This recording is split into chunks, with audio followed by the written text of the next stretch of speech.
Hello everyone, welcome back to Equipoise classes. I am Surbi and till now we have covered National Income Accounting in Macroeconomics for class 12th, which will also help UPSC, SSC and other competitive exam people.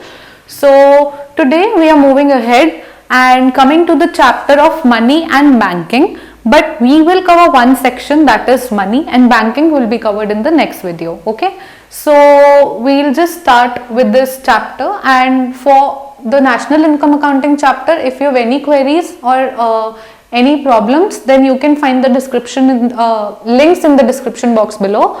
And let's just get started with this chapter. So first of all, money. When we talk about money, so what do we understand? पैसा, like हर किसी को पता है कि आजकल हर चीज पैसे से चलती है, कुछ भी आपको खरीदना है आपको पैसा चाहिए, बट ये क्या मतलब हमेशा से ऐसा ही था?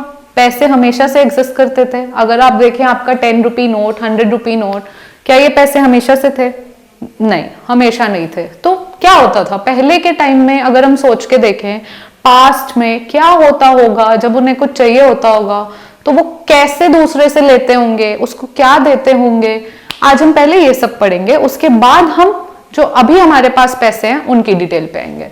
तो पुराने टाइम में बार्टर एक्सचेंज बहुत फेमस था, स्पेशली बिफोर 18th सेंचुरी। तो 18th सेंचुरी से पहले का जो भी टाइम पीरियड था, उस टाइम पे बार्टर एक्सचेंज हुआ करता था। बार्टर एक्सचेंज मतलब कमोडिटी का एक्सचेंज कमोडिटी के बदले। जैसे आपको अगर अभी इस वक्त राइस चाहिए और मुझे इस वक्त टी शर्ट चाहिए, तो एक अग्रीमेंट होना चाहिए हम दोनों के बीच कि आप मुझे टी शर्ट देंगे और मैं आपको राइस दूंगी, लेकिन उसके लिए मेरे पास भी राइस होनी चाहिए, आपके पास भी टी शर्ट होनी चाहिए। तो ऐसी कॉम्प्लेक्सिटीज बहुत थी।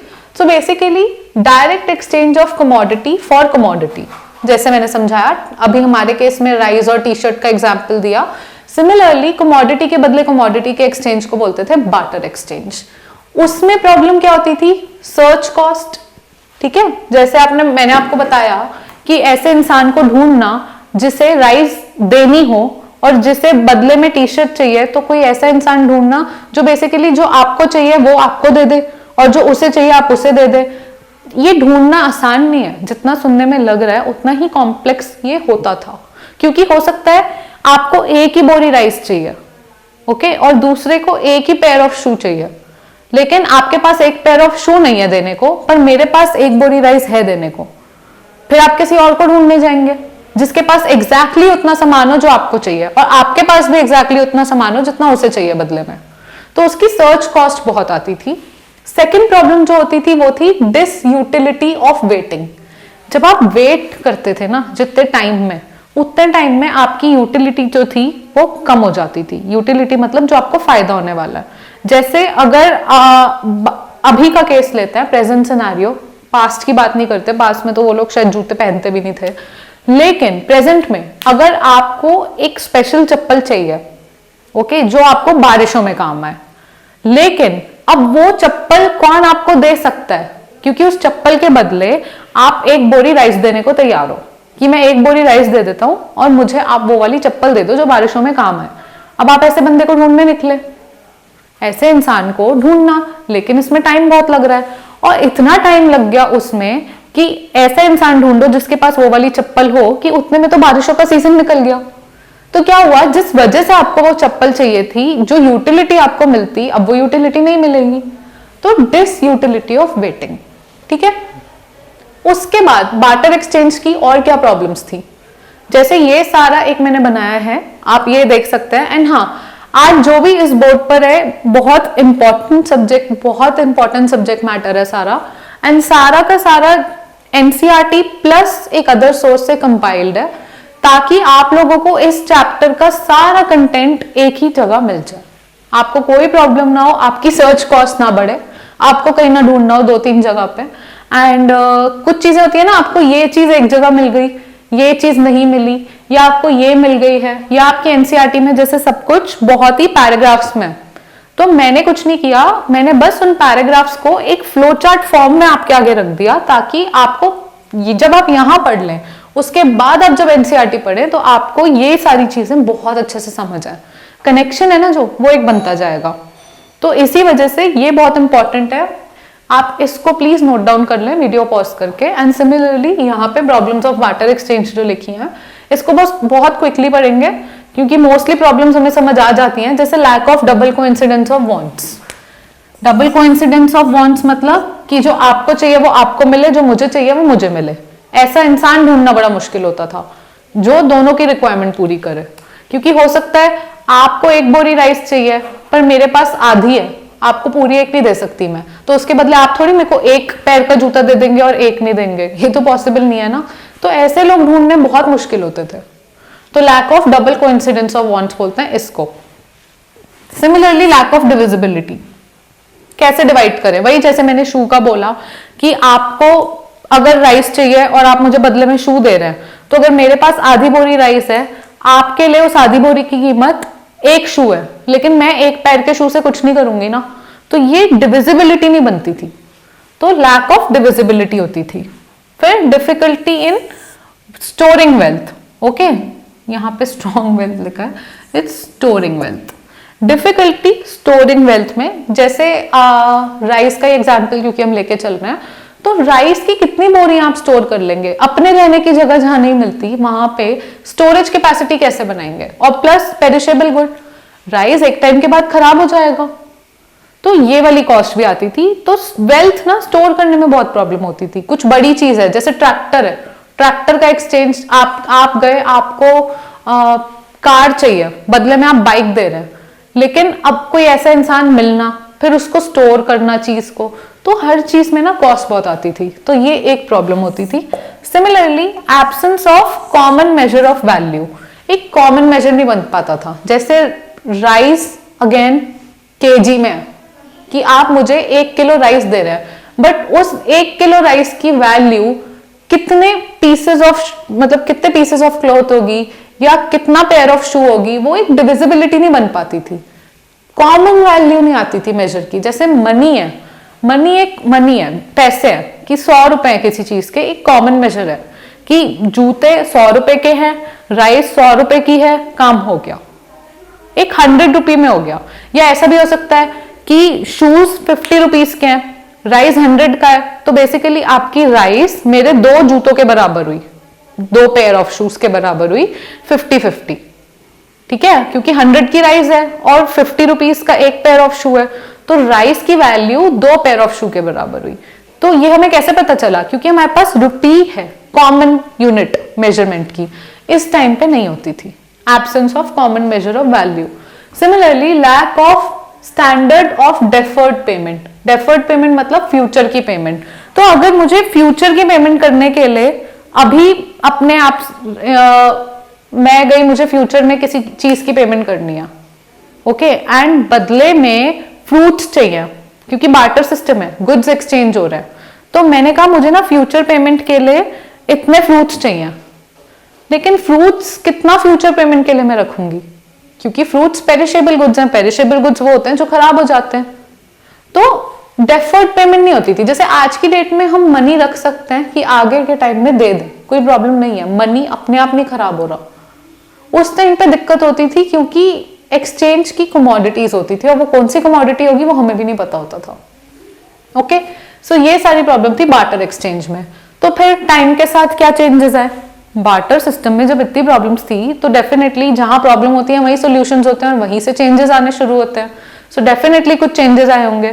तो बार्टर सिस्टम जो था हमारा कमोडिटी एक्सचेंज, ये था 18th सेंचुरी से पहले, ठीक है। इस ग्राफ को आप देखें, 18th सेंचुरी से पहले वाला टाइम पीरियड में बार्टर एक्सचेंज था। देन 18th सेंचुरी से 1930s तक मेटालिक मनी चला। उसके बाद बार्टर सिस्टम में जब प्रॉब्लम होने लगी तो पुराने टाइम के लोगों ने सोचा कि क्या ऐसा किया जाए, तो उस टाइम ना उन्हें गोल्ड और सिल्वर दिखते थे। जैसे आपने पढ़ा होगा, अगर आपने थोड़ी भी हिस्ट्री कभी सुनी है, तो जो गुप्ता एरा था, जो गोल्ड का एरा था, या जो भी उस टाइम के टाइम पीरियड थे, राजा महाराजा बहुत होते थे, गोल्ड और सिल्वर होता था, तो उन्होंने कहा चलो एक काम करते हैं, गोल्ड और सिल्वर रखते हैं कि राइस के बदले 1 गोल्ड, जूतों के बदले 2 गोल्ड, ऐसे करके वैल्यू निकालते हैं। जैसे आज की डेट में हम मनी यूज करते हैं, अपनी करेंसी यूज करते हैं, उस टाइम वो गोल्ड और सिल्वर यूज करते थे। लेकिन सुनने में अजीब लग रहा है ना, क्या ये बहुत लंबा टाइम टिक पाया होगा? वेल चला, जितना टाइम पीरियड चल सकता था, लेकिन प्रॉब्लम्स इसमें भी थी, क्योंकि कितना गोल्ड और सिल्वर इनमें रिसोर्स है, लिमिटेड है। ओके, और इसके साथ प्रॉब्लम्स बहुत हैं। गोल्ड और सिल्वर आपका जो एक लिमिटेड रिसोर्स है, आपके पास बस इतना ही है, तो आप कितने लोग उसको यूज कर पाएंगे? तो यानी कोई ना कोई ऐसा हमेशा बचेगा जिसके पास नहीं है, लेकिन उसको भी तो गुड्स चाहिए, लेकिन उसके पास गोल्ड और सिल्वर नहीं है। तो ये प्रॉब्लम बहुत होती थी। तो 1930s में, 1930s और उसके बाद से आया जो हमारा टाइम पीरियड, उस टाइम आया पेपर मनी। और पेपर मनी आते ही, पेपर मनी के साथ जैसे आपकी जो करेंसी हो गई, इसी के साथ आया बैंक और क्रेडिट मनी, जैसे चेक हो गए, ड्राफ्ट हो गए, क्रेडिट कार्ड हो गए, ये सब आए 1930s के बाद। तो ये एक पूरा टाइम पीरियड था एवोल्यूशन का। बार्टर एक्सचेंज, फिर मेटालिक मनी, उसके बाद आया आपका paper currency and bank credit and all. ठीक है, तो ये अब हमारा आ गया है 1930s के बाद टिल प्रेजेंट। अभी तक तो हम ये यूज कर रहे हैं, पेपर मनी यूज कर रहे हैं। आज की डेट में तो हम डिजिटाइजेशन पे फोकस करते हैं, यानी पेपर मनी को कम करके बैंक मनी पे ज्यादा फोकस करना।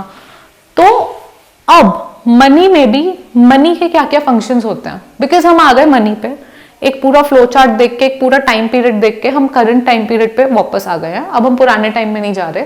तो आज के टाइम में मनी के क्या क्या फंक्शंस होते हैं, तो वो आपको मिलेगा यहाँ कि मनी का होता है प्राइमरी फंक्शन। प्राइमरी हमेशा वो होता है जो सबसे पहला और सबसे जरूरी फंक्शन होता है, कि बाकी सारे फंक्शन इतने मैटर नहीं करते जितना मैटर ये वाला फंक्शन करता है। तो मनी का आपको क्या लगता है, अगर आप ये इस वक्त यहाँ पे ना भी देखें, तो मनी का प्राइमरी फंक्शन क्या होना चाहिए? एक्सचेंज, गुड के बदले exchange, which is the primary function of money. So similarly you can see primary function of money, medium of exchange. Money is a medium of exchange. You want to buy a good, in return you have to give some money. Okay, and if you are selling some good, in return you want money. Medium of exchange, किसी चीज के बदले पैसा। और दूसरा इसका जो function हो गया वो हो गया मेजर ऑफ वैल्यू। एक वैल्यू आ गई, आपके गुड की वैल्यू निकल गई। जैसे हमने बात की अभी थोड़ी देर पहले कि राइस है 100 रुपीज की केजी में और शूज है 50 रुपीज एक पेयर। ओके, तो वैल्यू आ गई कि चलो अगर मैं 2 पेयर ऑफ शू लूंगी तो 100 रुपीज के आएंगे, और उसी 100 रुपीज में एक बोरी राइस भी आ सकती है, तो वैल्यू आ जाती है। ये प्राइमरी फंक्शन है, वैल्यू और medium of exchange.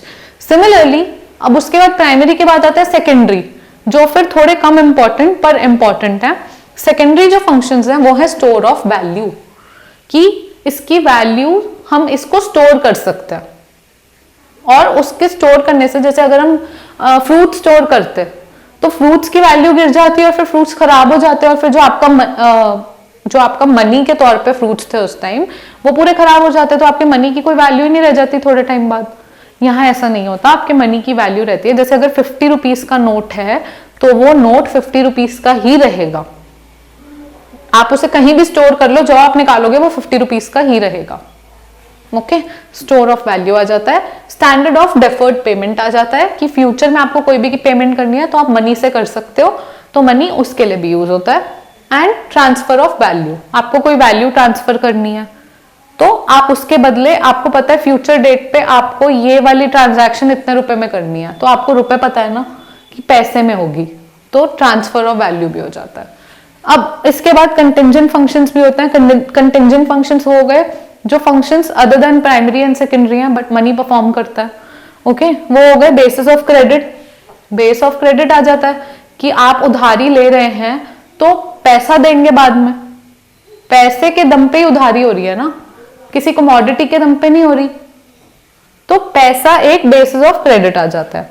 Similarly basis of distribution of income, अगर आपको कोई इनकम मिलने वाली है या इनकम डिस्ट्रीब्यूशन होना है तो उसका बेस क्या होता है? पैसे। इनकम किस में मिलती है? पैसे में। इनकम के बदले आपको ये थोड़ी कि आपने कोई जॉब परफॉर्म की और महीने की पहली डेट को इनकम के बदले आपने अलमारी ले ली, या अगले महीने इनकम के बदले आपने टीवी ले लिया। नहीं, पैसे लेते हैं ना, तो पैसे ही होते हैं। तो basis of distribution of income ये हो गया। उसके बाद equalisation of marginal utilities and productivities. इस पर्टिकुलर टॉपिक पे मैं अभी आना नहीं चाह रही थी क्योंकि मैंने इन पर्टिकुलर नहीं पढ़ाया है, लेकिन क्योंकि मुझे पता है most of you have heard about this term.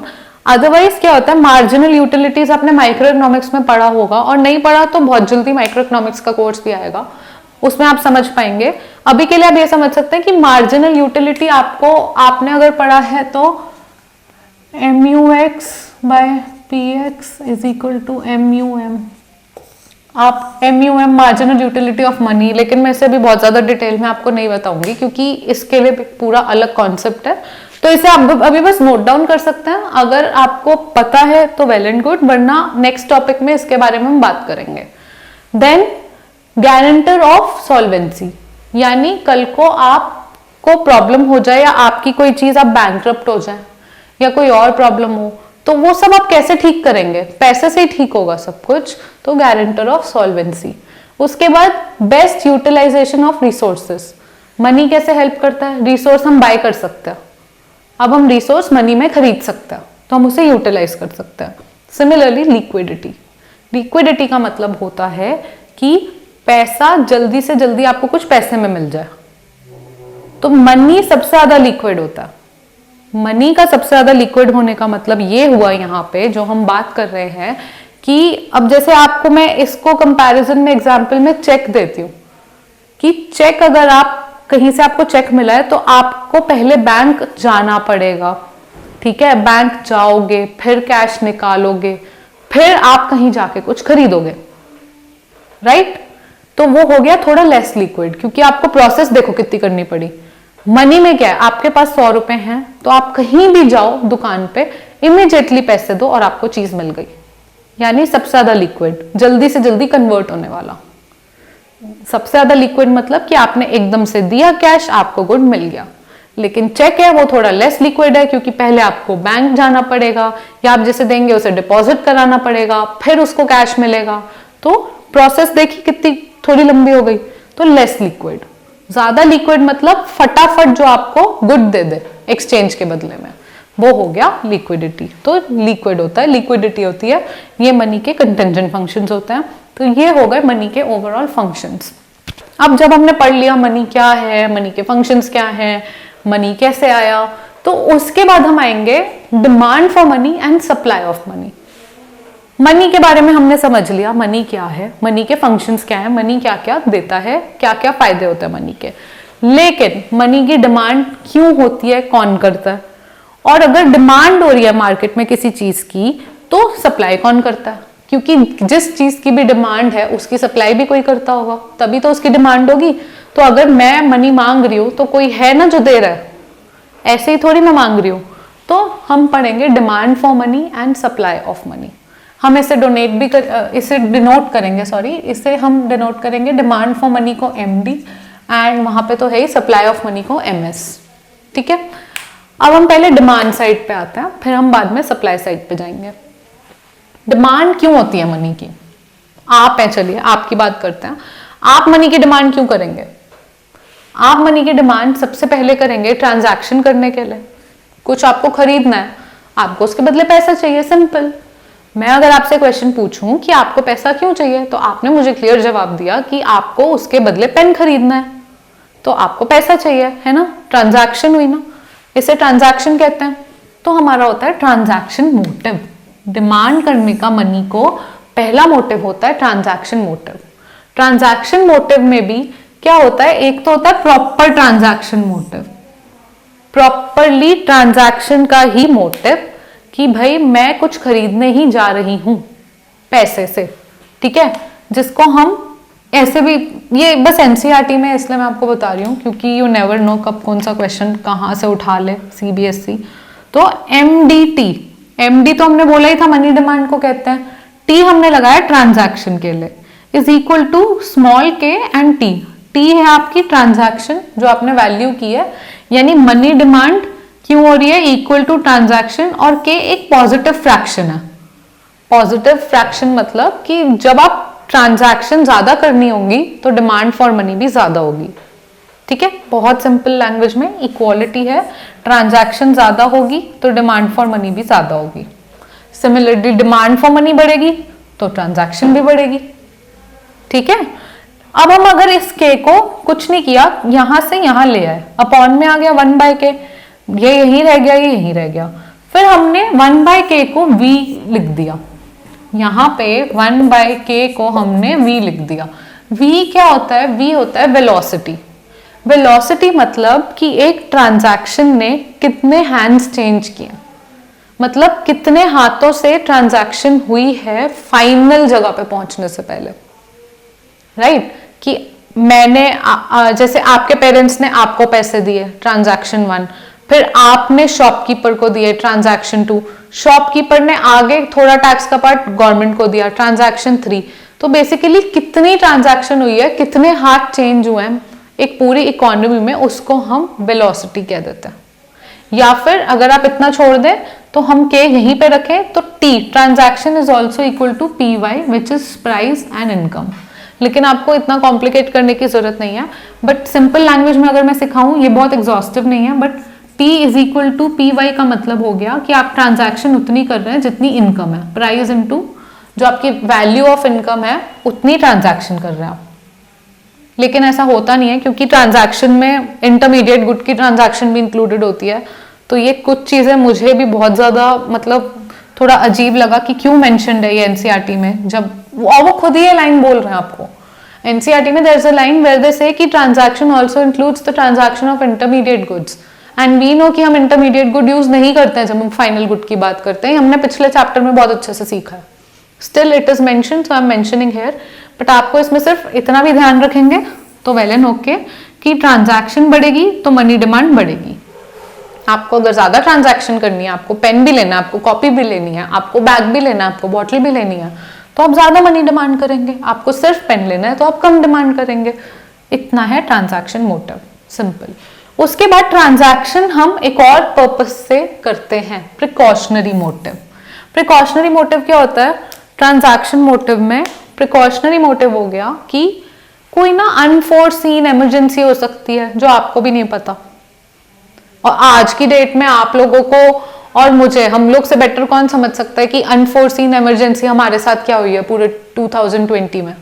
Okay, जैसे कोरोना वायरस आया, अनफोर्सीन इमरजेंसी लाया, किसी को हेल्थ प्रॉब्लम हुई, एक्सीडेंट हुआ, या कल को कुछ और हुआ, सडनली आपको से गॉड फॉरबिड, आई होप ऐसा ना हुआ हो, बट जिन्होंने भी किसी ऐसे केस को देखा है जिनको कोरोना वायरस हुआ और जिन्हें हॉस्पिटल में एडमिट होना पड़ा, तो उन्हें सडनली बहुत सारा कैश चाहिए था। ओके, सडनली बहुत सारा, क्योंकि अगर किसी पर डे एक बेड की 1 लाख रुपीस अगर फीस है तो आपने ऐसे ही तो नहीं रखे हुए 1 लाख। तो ये आप ट्रांजैक्शन के लिए ले रहे हैं, लेकिन ट्रांजैक्शन होती है प्रिकॉशनरी। कोई भी अनफोर्सीन इमरजेंसी हो जाए या कुछ और हो जाए तो ना कहीं लोग इसके लिए पैसा लेके रखते हैं अपने घर में, थोड़ा सा पार्ट इसका भी रखते हैं। सिर्फ उतना नहीं रखते जितना आपको पेन, पेपर, कॉपी, बॉटल के लिए चाहिए, सिर्फ उतना नहीं मांगते, उतना भी रखते हैं कि कल को पता नहीं क्या हो जाए, आपको अचानक से कहीं जाना पड़ जाए या अचानक से कुछ और इमरजेंसी हो जिसकी वजह से आपको थोड़ा एक्स्ट्रा पैसा चाहिए, उसको हम ले आते हैं प्रिकॉशनरी मोटिव में। ओके, तो ये हो गया प्रिकॉशनरी मोटिव। लेकिन एक तो हो गया ट्रांजैक्शन मोटिव से डिमांड, आपने डिमांड की क्योंकि ट्रांजैक्शन करनी थी या प्रिकॉशन लेनी थी, एक हो गया ये। एक होता है स्पेक्यूलेटिव मोटिव। स्पेक्यूलेटिव मतलब यहां पे demand for money as store of wealth. Store of wealth मतलब अपनी वेल्थ बढ़ाने के लिए, अपना जो वेल्थ है उसको बढ़ाने के लिए, उसको रखने के लिए, उसको इंक्रीज करने के लिए, क्योंकि अब आपकी ट्रांजैक्शन की डिमांड तो पूरी हो गई, प्रिकॉशन वाली डिमांड भी पूरी हो गई, अब उसके बाद भी पैसा क्यों डिमांड करेंगे? पैसा डिमांड करेंगे उसको आगे अपनी वेल्थ में ऐड करने के लिए। ठीक है, तो यहां पे उसका और अच्छे से डेफिनेशन लिखी है, it is speculation about future changes. अच्छा ठीक है, ये हम अभी नहीं करेंगे, पहले हम ये कॉन्सेप्ट समझेंगे, एग्जाम्पल समझेंगे, फिर ये डेफिनेशन आपको बेटर समझ आएगी। So that's mistake on my part, but यहां से हम समझते हैं स्पेक्युलेटिव मोटिव जो है आपका, इसको भी हम दो पर्पज से समझेंगे। सबसे पहले relationship between bond price and asset. Bond कहां से आ गया, असेट कहां से आ गया? अभी तो मैम आप मनी समझा रहे थे, हो गया कॉम्प्लेक्स कॉन्सेप्ट, बट इतना है नहीं, अभी आपको बहुत आसानी से समझ आएगा। क्या होता है, आपके पास ना आपको सैलरी मिली, हम एक केस लेंगे, आपको सैलरी मिली 10,000। 10,000 मिली, इसमें से आपको ट्रांजैक्शन पर्पस के लिए 3,000 रखना है। बाकी के 7,000 का क्या? बाकी के 7,000 भी आप ही के पैसे हैं, कुछ तो करोगे। ट्रांजैक्शन के लिए 3,000 हो गए, पर आपने कहा क्यों मैं कुछ ऐसा नहीं कर सकती कि ये जो बाकी के 7,000 है इनको कहीं इस तरह रखूं कि वो पैसे अपने आप टाइम के साथ बढ़ जाएं और मुझे बढ़े हुए मिले। कुछ तो करना है। इन 7,000 को या तो सेव कर दोगे, बचत कर लोगे कि अगली बार काम आ जाए, या फिर आप कहोगे कि आपने इसे सेव किया और इंटरेस्ट कुछ मिल रहा होगा, तो इंटरेस्ट अगर ज्यादा मिल रहा है तो ज्यादा पैसे सेव कर दिए। या फिर एक होता है इन्वेस्ट करने का तरीका हो गया बॉन्ड, कि बॉन्ड में डाल दिया, या तो सेव कर लिया, ओके, या बॉन्ड खरीद लिया, कोई भी बॉन्ड खरीद लिया। बॉन्ड भी एक तरह का सेविंग मेथड ही है जिससे आप अपने पैसे बढ़ाते हो। बॉन्ड में इन्वेस्ट कहते हैं हम लोग, क्योंकि आपने बॉन्ड खरीदा कुछ प्राइस का और आपको पता है उस पर आपको रिटर्न अच्छी मिलेगी फ्यूचर में, तो इतने तो मिल ही जाएंगे 7,000, लेकिन 7,000 पे आपको हर साल 10% और मिलेगा, यानी हर साल आपको उस पर 700 रुपये और बनेंगे। कुछ ऐसा सोचोगे, क्योंकि पैसे का कुछ तो करना है। तो सिमिलरली आप अब यहाँ पे आएंगे ना स्पेकुलेटिव मोटिव पे, तो आपको relationship between bond price and asset, कि भाई अब असेट और बॉन्ड का रिलेशन होता क्या है, क्या सोच के आप ये डिसाइड करोगे कि आपको सेव करना है या आपको बॉन्ड में पैसा लगाना है। कुछ तो कैलकुलेशन होगी, ऐसे ही थोड़ी कि सेव कर लिया या ऐसे ही थोड़ी बॉन्ड में डाल दिया, कुछ कैलकुलेशन भी होगी ना माइंड में कि दोनों में से क्या चूज करना है। तो इनका भी एक रिलेशन बताती हूँ। जैसे एक बॉन्ड है 1,000 रुपए का, और वो आपको फिक्स यील्ड देता है, और वो आपको दे रहा है 10%, यानी 100 रुपए बन रहे हैं आपके। हर साल 100 रुपए बनेंगे, ओके, एंड हर साल 100 रुपए बनाने के लिए आपको 1,000 रुपए देना। 1,000 रुपए दिया आपने एक बार, और हर साल 100 रुपए मिल रहे हैं उसके, एक बार 1,000 देने के। तो ये हो गया बॉन्ड में इन्वेस्टमेंट। अब अगर हम आ जाए सेव करना है, यही पैसा आपने, अब आप चाहते हो, आपको ये देखना है कि कितना पैसा सेव करूं कि मुझे सेम 100 रुपए मिले हर साल। क्योंकि आपको एक साइड आपने मार्केट रिसर्च करने गए, आपने कहा मेरे पास ना एक्स्ट्रा पैसा है, तो मैं उस एक्स्ट्रा पैसे का क्या करूं, आपको नहीं समझ आ रहा, तो आपने कहा चलो थोड़ी स्टडी करते हैं मार्केट में, इतने बड़े तो हो गए हो, इकोनॉमिक्स पढ़ रहे हो, आपको पता है कि चलो थोड़ा स्टडी करके आएंगे मार्केट की और ये फिगर आउट करेंगे कि मेरे को ज्यादा पैसे कहाँ से मिलेंगे। तो आपको ये पता चला कि बॉन्ड से तो आपको 100 रुपए बन रहे हैं एक्स्ट्रा, क्योंकि ये आपके नहीं है, आपके 1,000 थे, आपने 1,000 में बॉन्ड खरीदा, लेकिन बॉन्ड से जो आपको यील्ड मिल रही है वो 100 रुपए मिल रही है, तो ये आपके एडिशनल पैसे बन रहे हैं अगर आप बॉन्ड में पैसा लगाओ। तो क्या आप कितना सेव करो कि आपके सेव करके भी 100 रुपए बने। तो आपने कहा चलो थोड़ी कैलकुलेशन कर लेते हैं कि 100 रुपए कैसे बने। अब यहां 10 इंटरेस्ट रेट जो है, इंटरेस्ट रेट अब हुआ आपका सेविंग पे, तो इंटरेस्ट रेट आपका यहां से 10% से गिर के 8% हो गया, ठीक है। इंटरेस्ट रेट आपका 8% हो गया, यानी अब आप जो सेव करोगे आपको उसके बदले 8% मिलेगा, पहले आपको 10% मिल रहा था। तो आपने कहा यार मैं कितना सेव करूं, एक्स अमाउंट, कि मुझे उसके बदले 100 रुपीज मिले, क्योंकि मुझे बॉन्ड से 100 मिल रहा है, ओके। तो आपने क्या किया, आपने एक अमाउंट लिया कि एक्स अमाउंट मुझे सेव करना है, इनटू मुझे 8% मिलेगा, और मुझे वो 8% चाहिए कि 100 रुपये हो, क्योंकि आपको यहाँ 10% यील्ड से 100 मिल रहे हैं, तो आपने कहा मुझे 8% से भी 100 चाहिए, कितना अमाउंट लगाऊं मैं। तो वो कैलकुलेशन से आपको पता चला वो अमाउंट आ रहा है 1250, 1250, यानी आपको बॉन्ड में इन्वेस्ट करने थे 1000, तो आपको 100 मिल रहे थे। सेविंग में आपको 1250 लगाने हैं, तो आपको 100 मिल रहा है, ओके। आपको 8% इंटरेस्ट हो रहा है। तो यहां अब हम ना, अगर यहां पे हम सारी इक्वेशन देखेंगे तो क्या हुआ, इंटरेस्ट जब आपका कम हुआ, इंटरेस्ट आपका कम हो गया, इंटरेस्ट आपका 10% से लेके 8% हो गया, और 8% इंटरेस्ट होते ही यहां पे 1250 आ गया कि 1250 आपको लगाना है, आपको देना है, तो आपको उस पे 100 रुपए मिल रहे हैं। लेकिन अब यहाँ एक जगह तो आपका आ गया 1250, एक जगह आ गया आपका 1000, बॉन्ड में यहाँ पे 1000 था और यहाँ आपको सेव करके इंटरेस्ट जो मिल रहा है वो है 1250। तो क्या होगा, धीरे धीरे ना जो लोग सेव कर रहे हैं प्राइस अब बढ़ता जाएगा। तो जैसा आपको अब समझ आया कि आपके पास इन्वेस्ट करने के दो तरीके हैं, या तो आप 1000 रुपीज का बॉन्ड खरीदें और आप 100 रुपीज पर ईयर लेते रहें, या फिर अगर आपको 100 रुपीज ही चाहिए तो आपको सेव करने पड़ेंगे 1250 रुपीज। तो नेचुरली क्या होगा, you being a smart shopper you know कि आप जब वहां पे सेव करने गए अपना पैसा, तो जो आपको 1000 रुपीज दे के मिल सकते हैं वो 100 आप 1250 में क्यों लेंगे,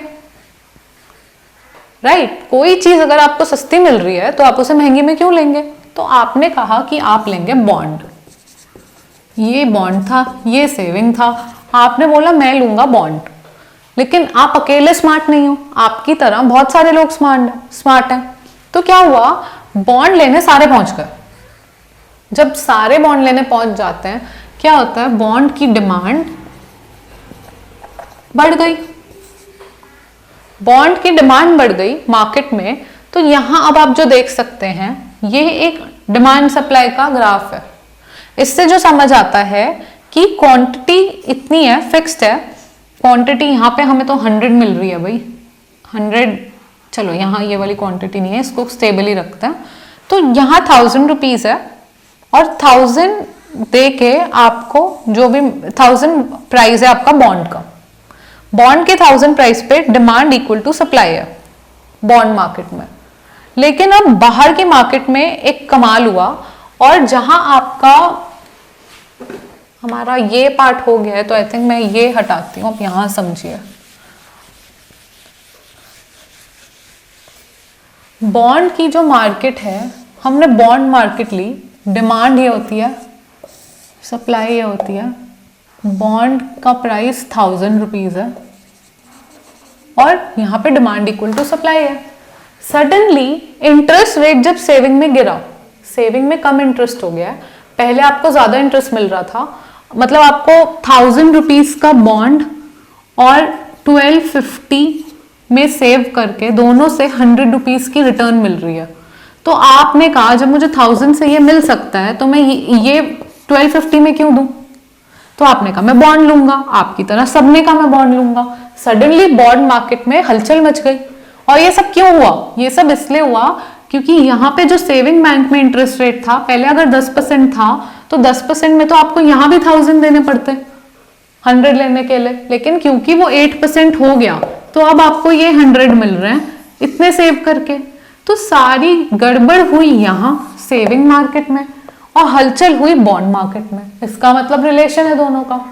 तो रिलेशन कैसे समझ आया कि जैसे आप पहुंचे बॉन्ड खरीदने क्योंकि बॉन्ड सस्ता है, ऐसे ही सारे पहुंच गए, तो हमारी डिमांड जो है वो बढ़ गई।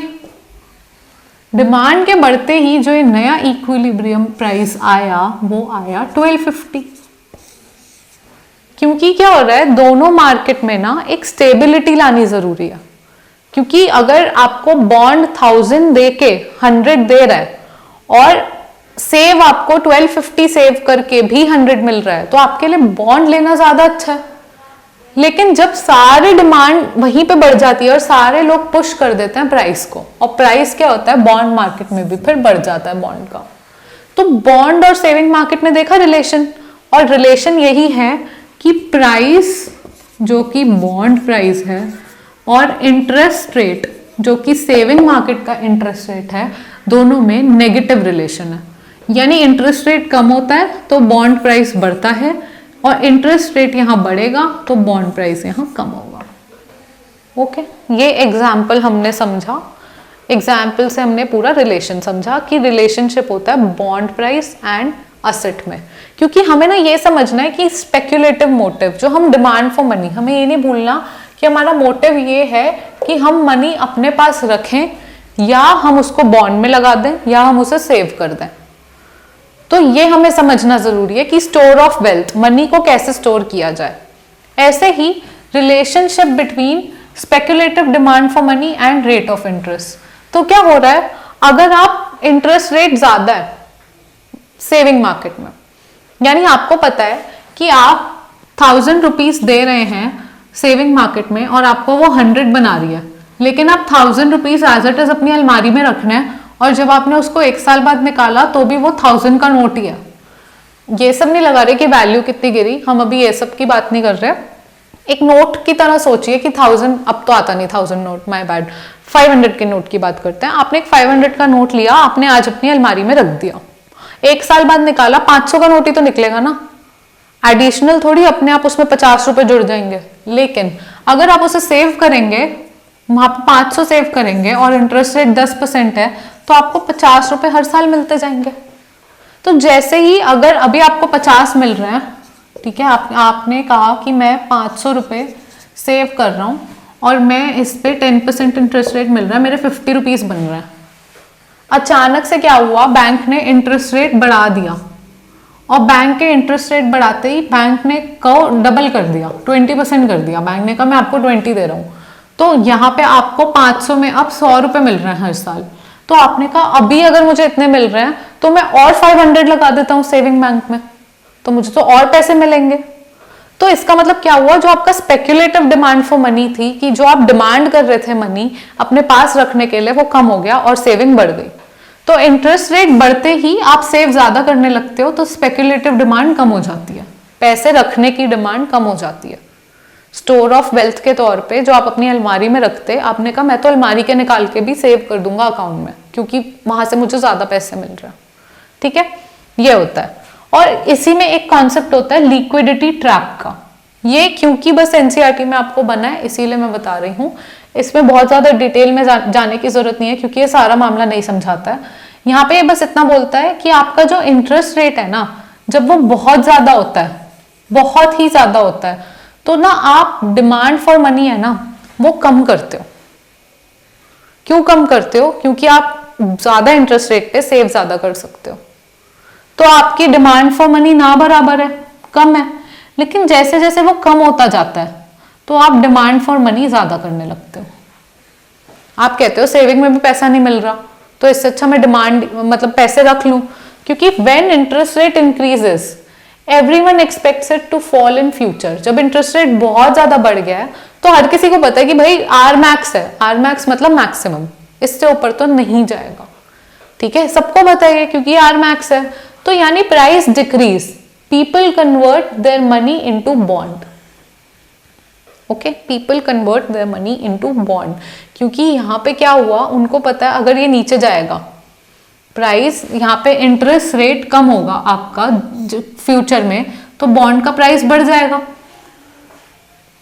फ्यूचर में। जब इंटरेस्ट रेट कम होगा तो आपने कहा ये बाद में बढ़ने वाला है, इससे अच्छा अभी कम है, मैं अभी खरीद लूं बॉन्ड। हमने देखा था ना यहाँ इंटरेस्ट रेट और बॉन्ड प्राइस का नेगेटिव रिलेशन होता है। तो अगर आप यहाँ पर हो, इस वक्त आप और मैं यहाँ खड़े हैं, आर मैक्स, आर मैक्स मतलब सबसे ज्यादा interest rate, maximum interest rate, आप और मैं यहाँ खड़े हैं और आपको ये पता चल गया यहाँ से कि इससे ऊपर इंटरेस्ट रेट नहीं जा सकता क्योंकि ये मैक्सिमम है, तो इसका मतलब ये नीचे जाने वाला है। और इंटरेस्ट रेट नीचे जाने वाला है, इसका मतलब बॉन्ड प्राइस ऊपर होने वाला है, और बॉन्ड प्राइस ऊपर होते ही बॉन्ड पे जो आपको यील्ड मिलने वाली है वो भी बढ़ जाएगी।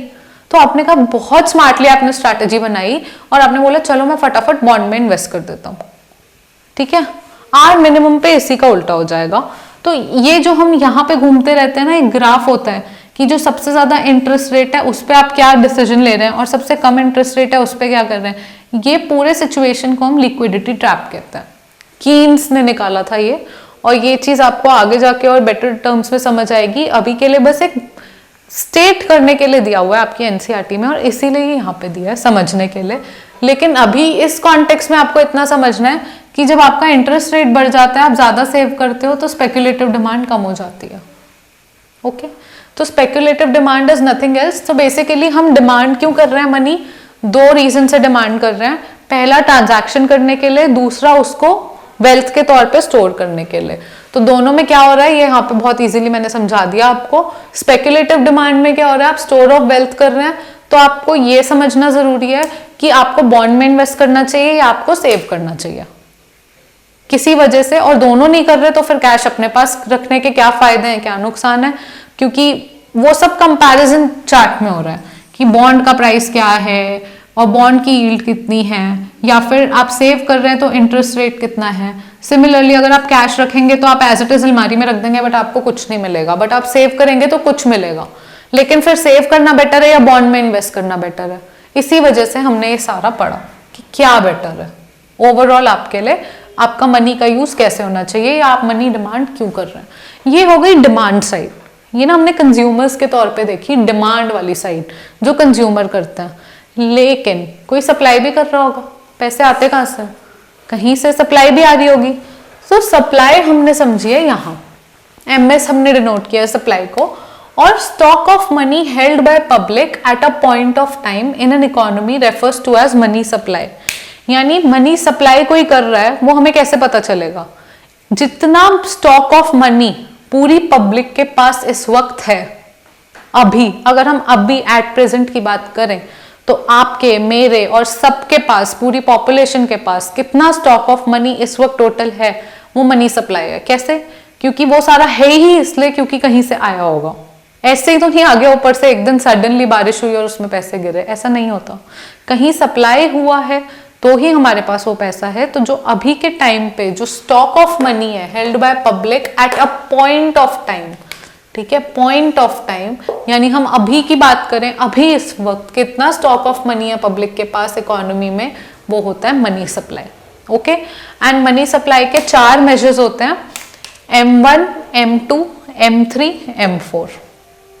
और M1 से लेके M4 तक, M1 होता है मोस्ट लिक्विड। मोस्ट लिक्विड मतलब फटाफट उसके बदले आपको कोई चीज मिल जाएगी। और M4 होता है लीस्ट लिक्विड, मतलब आप उसके बदले कुछ लेने जाएंगे तो बीच में बहुत सारी प्रोसेस आएंगी, पहले वो सारी क्लियर करनी होंगी फिर गुड मिलेगा। लेकिन लीस्ट लिक्विड मतलब आप गए और आपको पैसे के बदले सामान मिल गया, या पैसा आपके फटाफट यूज में आ गया। ये एक बेटर तरीका है समझने का कि पैसा आपके फटाफट यूज में आ गया तो वो मोस्ट लिक्विड हो गया। और लीस्ट लिक्विड मतलब वो आपके फटाफट यूज में नहीं आया, या आपने उसे किसी और फॉर्म में रखा हुआ है, किसी बॉन्ड के फॉर्म में रखा है, या डिपॉजिट किया है, या किसी भी और फॉर्म में अपना कैश रखा हुआ है, अपने पास नहीं रखा हुआ है। तो इसका मतलब वो वाला कैश आपको पहले निकालना पड़ेगा, फिर सामान लेने जाओगे, बहुत टीडियस टास्क है। तो वो होता है लीस्ट लिक्विड। ठीक है, ऐसे ही जो M1, अच्छा सीधे M1 पे ही आते हैं। M1 क्या हुआ? Currency with public. ठीक है, पब्लिक के पास जो करेंसी है, क्योंकि हम बात कर रहे हैं least liquid. Least liquid M4 और मोस्ट लिक्विड M1। तो M1 के टाइम पे क्या है? लिक्विडिटी। अब M1 जो सबसे ज्यादा आसानी से फटाफट एक्सचेंज हो जाए, M1 वो है। तो करेंसी विद पब्लिक, जो आपके पास, मेरे पास करेंसी है, वो M1 में आएगी। डिमांड डिपॉजिट विद बैंक, हमने जो डिपॉजिट बैंक में किया है, जो हम टाइम आने पे डिमांड कर सकते हैं, डिमांड डिपॉजिट, वो भी M1 में आएगा। और अदर डिपॉजिट विद बैंक, एक होता है डिमांड डिपॉजिट कि मैंने बोला कि मेरे डिपॉजिट में से इतना मुझे दे दो तो मिल गया। ऐसे ही अदर डिपॉजिट जो मैंने बैंक में किया बट वो मैं इतनी जल्दी डिमांड नहीं करती, वो हो गए अदर डिपॉजिट। तो currency with public, demand deposit with bank and other deposit with bank, ये सारा मिला के आपका M1 हो गया। और M1 है सबसे ज्यादा लिक्विड, क्योंकि डिमांड डिपॉजिट फिर आप फटाफट निकाल सकते हो कंपेयर टू जो हम आगे बात करेंगे, आगे जो डिपॉजिट्स हैं, क्योंकि डिपॉजिट्स बहुत तरीके के होते हैं और अलग अलग बैंक्स के पास होते हैं। तो यहाँ पे हमारा M1 है मोस्ट लिक्विड, और इसे हम नैरो मनी भी कहते हैं। नैरो मनी मतलब कि सबसे इजीएस्ट फॉर्म जिसमें कैश हमारा पड़ा है। ओके, ब्रॉड मतलब M4 जैसे आपका है। जब हम उस पे आएंगे तो आप देखेंगे कि M4 में बहुत सारे फैक्टर्स हैं, बहुत तरह के पैसे इंक्लूडेड हैं। M1 में जो सप्लाई हो रही है, अगर हम मनी सप्लाई ही है ये एक तरह की, तो अगर हम सिर्फ M1 लें, मनी सप्लाई का एक पोर्शन लें M1, तो उसमें सिर्फ सप्लाई वो है जो करेंसी आपके पास, मेरे पास, सब पब्लिक के पास है, जो डिमांड डिपॉजिट विद बैंक है और जो अदर डिपॉजिट विद बैंक है, सबके। M2 पे आए तो M1 यानी ये तो है ही currency with public, demand deposit, other deposit, इसके साथ साथ deposit with post office saving bank. Post office saving bank होता है, उसमें भी जो डिपॉजिट पड़ी है वो अगर हम M1 में जोड़ दें तो वो हो गया M2।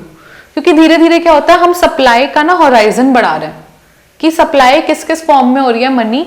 तो M1 हो रही है जो सबसे इजीएस्ट फॉर्म में हो रही है, M2 धीरे धीरे कि उसमें एक और हिस्सा जुड़ा, M3 आते आते एक और हिस्सा जुड़ेगा, और M4 में तो सारी मनी सप्लाई आ जाएगी टोटल, जहां कहीं कुछ भी पड़ा है। तो M2 में आया आपका M1 plus demand deposit with post office saving bank. Similarly M3 में अगर हम आए तो M3 में आया M1 मतलब एग्जैक्टली फिर से यही, plus time deposit with bank.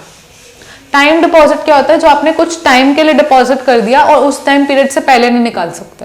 Demand deposit तो आप कभी भी गए और कभी भी पैसा निकाल लिया। टाइम डिपॉजिट एक सर्टेन टाइम के लिए फिक्स्ड है। आपने कहा 20 साल के लिए मैं पैसा इस अकाउंट में डाल रही हूँ और मैं 20 साल तक इसे नहीं छेड़ूंगी, ठीक है। या पेरेंट्स अपने बच्चों के लिए ऐसा करते हैं, उनके लिए खोलते हैं तो टाइम डिपॉजिट वाला अकाउंट खोल देते हैं कि बच्चा जब 18 का होगा तब पैसे निकाल लेंगे, तो उतने साल के लिए डाल देते हैं कि जब वो हो तो उसको मिल जाएंगे, उसके नाम पे टाइम डिपॉजिट कर दिया। तो ये हो गया आपका time deposit with bank. M1 यही currency with public, demand deposit with bank, other deposit with bank and time deposit, ये हो गया आपका M3। तो आपने देखा M3 में थोड़ा स्कोप और बढ़ गया, थोड़ा और ब्रॉड हो गया, क्योंकि टाइम डिपॉजिट मतलब अभी तक तो हम अभी के डिपॉजिट ले रहे थे M1 में, लेकिन M3 आते आते हमने टाइम के साथ जो टाइम वाले डिपॉजिट हैं वो भी इंक्लूड करने शुरू कर दिया मनी सप्लाई में। और last and the most broad money supply का जो फैक्टर है वो है M4, जिसमें M3 आता है। M3 में M1 भी है, टाइम डिपॉजिट विद बैंक भी है, ये सारा तो है ही, साथ में deposit with post office saving bank account excluding national saving certificate. National मतलब कंट्री के लेवल पे जो सेविंग सर्टिफिकेट है वो अगर हटा दें तो अब M4 में ना हमने सब ले लिया, यहाँ पे ये भी ले लिया, डिमांड डिपॉजिट भी ले लिया, अदर डिपॉजिट भी ले लिया, फिर टाइम डिपॉजिट भी ले लिया, और टाइम डिपॉजिट के बाद पोस्ट ऑफिस वाला सेविंग डिपॉजिट भी ले लिया।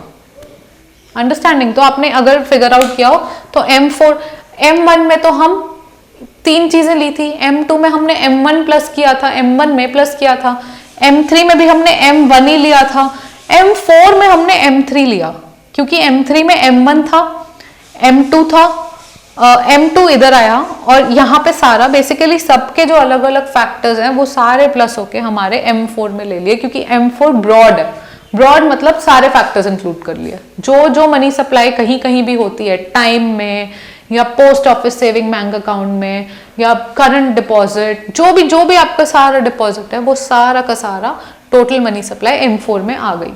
अब ये आपको कहाँ काम आएगा? सी पर्टिकुलरली फॉर क्लास 12 स्टूडेंट्स आपका मैक्रो इकोनॉमिक्स 40 मार्क्स का आएगा, जिसमें से मनी एंड बैंकिंग का चैप्टर 6 मार्क्स ले रहा है। ओके तो अगर आपको ये चीज करनी है, क्योंकि अब आपके फिल इन द ब्लैंक्स भी आते हैं और मैच द फॉलोइंग भी आते हैं, तो हो सकता है आपको मैच द फॉलोइंग में ये वाली लाइन दे दे और आपको बोले मैच करो, या चारों दे दें और बोले M1 मैच करो, M2 मैच करो, M3 मैच करो, M4। ओके या फिर हो सकता है आपको बोल दे कि M1 as a factor of money supply includes currency, फिर डैश, फिर डैश। अब आपको फिल करना है ब्लैंक। तो और भी किसी भी फॉर्म में हो सकता है। मनी सप्लाई कैसे होती है, क्या होती है, वो भी पूछ सकते हैं।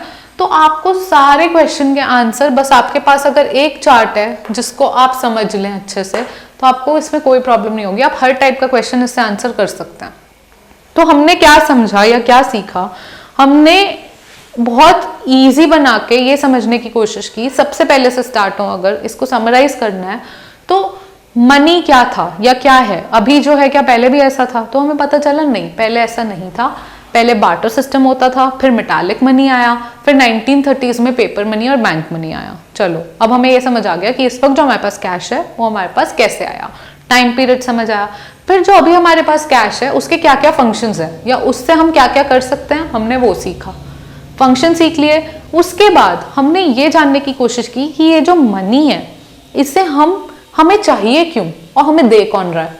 Basically demand for money and supply of money, कि डिमांड क्यों कर रहे हैं, क्या मोटिव है, ट्रांजैक्टिव मोटिव है, स्पेकुलेटिव मोटिव है, 2 तरह के हैं। फिर इनकी डिटेल भी हमने समझी कि क्या है, क्यों है। उसके बाद सप्लाई ऑफ मनी, कि कौन सप्लाई कर रहा है, सप्लाई ऑफ मनी होता क्या है एग्जैक्टली और किस किस फॉर्म में हो सकता है। छोटे से छोटे फॉर्म में एक छोटा फॉर्म लेने की कोशिश करें सप्लाई का तो M1 हो गया, और ब्रॉड से ब्रॉड फॉर्म लेने की कोशिश करें तो M4 हो गया। तो मनी के लिए आपको इतना ही समझने की जरूरत है। बैंकिंग का concept will continue in the next video. Okay, so money and banking together the 2 videos will comprise your 6 marks. And अगर आपने 2 वीडियोस अच्छे से कर ली, प्लस आपने अगर एनसीईआरटी रीड कर ली अच्छे से, और फिर हमने जो क्वेश्चन सॉल्व करेंगे हम एनसीईआरटी के इन फ्यूचर, आपने वो अच्छे से पढ़ लिया, तो you can easily score this 6 marks. Okay, so till the next this session completes here. So till the next time, we'll see you in the next video of banking sector, and thank you and stay safe.